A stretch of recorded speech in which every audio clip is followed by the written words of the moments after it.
Alors, chez nous, on nous demande de garder une frugalité constante.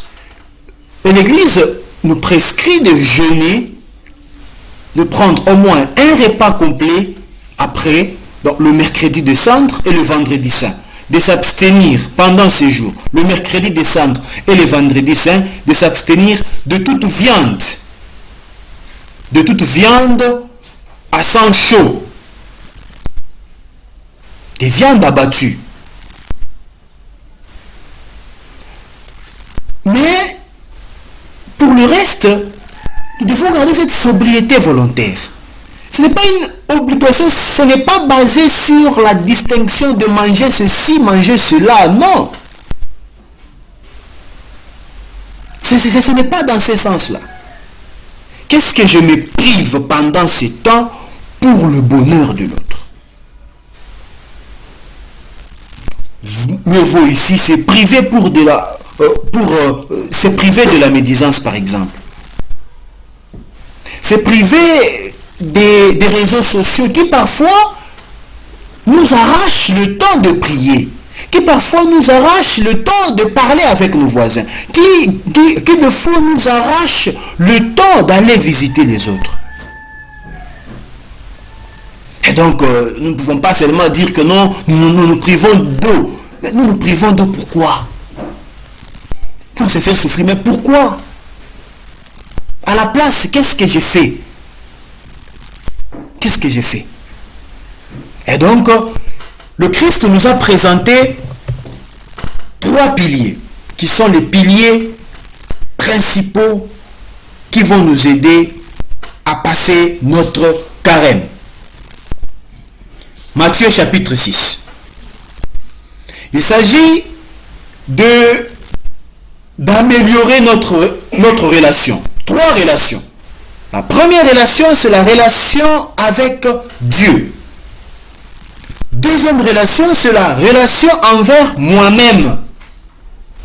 Et troisième relation, c'est la relation envers les autres. La relation envers moi-même, c'est ça le jeûne. Je jeûne pour dompter mes passions. Mon corps a toujours eu l'habitude de faire ça. Alors ça m'éloigne souvent de Dieu. Alors je me prive de ça. Ce n'est pas dire que non, je ne mange rien. Il y a un autre qui m'avait scandalisé pour dire, moi quand je jeûne, je fais jeûne sec. Même l'Eucharistie, je ne mange pas. Mais qu'est-ce qu'on fait? Qu'est-ce que tu fais, fidèle catholique? La relation envers Dieu, moi et Dieu, c'est la prière. C'est pendant ces temps aussi, jeûner, c'est-à-dire priver le temps des autres. J'avais le temps de faire ça. J'ai réduit ces temps-là pour la prière. J'avais le temps de faire ceci. J'ai réduit ces temps-là pour la prière. La prière des oraisons, la prière de chapelet, la lecture biblique. Et donc, si le Ramadan célèbre le Coran, nous devons célébrer l'évangile. Nous devons lire l'évangile chaque jour. Et la troisième relation envers les autres, nous la retrouvons clairement dans Isaïe 58. Le jeûne que je préfère, n'est-ce pas, c'est de nouer les liens provenant de la méchanceté. Voilà ce que le Seigneur dit à Isaïe. C'est de partager le pain avec celui qui a... C'est ça la liaison entre le jeûne et l'aumône. J'avais l'habitude de prendre 3 bières par semaine. L'argent de 3 bières là, qu'est-ce que j'ai fait avec cet argent? Je dois les distribuer. Je dois donner. C'est ça l'aumône. Et non pas, je ne prends plus la bière parce que je suis en carême et je mets cet argent là-bas. La Pâque comme ça, je décaisse ma caisse et j'entre là et je me réjouis, je m'en réjouis. Eh bien là, j'étais en train de faire une économie, une discipline économique. J'étais en train d'épargner tout simplement. L'argent économisé par nos repas, en moins doit aller aux pauvres. Pas aller dans nos comptes bancaires épargne. Et donc, ici, frères et sœurs chrétiens catholiques, si vous vous rencontrez avec un musulman pendant ces temps de carême, qui aussi va commencer le ramadan, qui te pose la question, mais pourquoi toi tu te dis que tu es en carême, que tu jeûnes, pourquoi tu bois de l'eau, pourquoi tu ne jeûnes pas?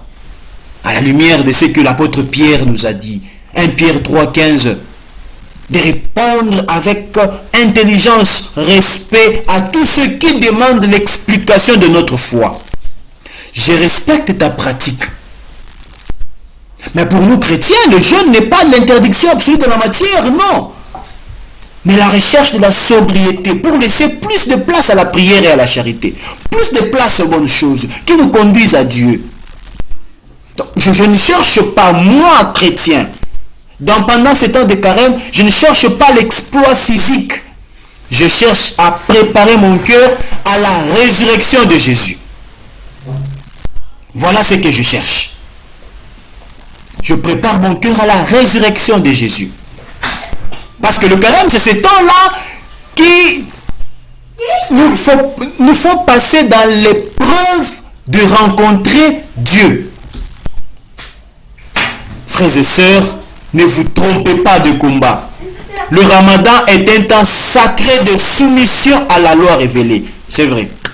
Mais le carême est un itinéraire de guérison par la grâce. Une marche amoureuse vers la croix et la gloire. Donc soyons fiers de notre héritage.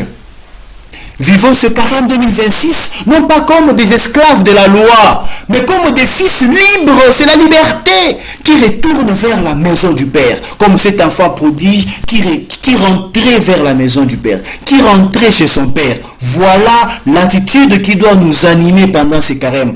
Qu'on n'entre pas dans ces carèmes comme une obligation parce que l'Église a dit carême, eh bien on doit, non, que nous soyons libres, que nous ayons cette liberté de rentrer comme cet enfant qui rentrait chez son Père, au nom du Père et du Fils et du Saint-Esprit. Amen.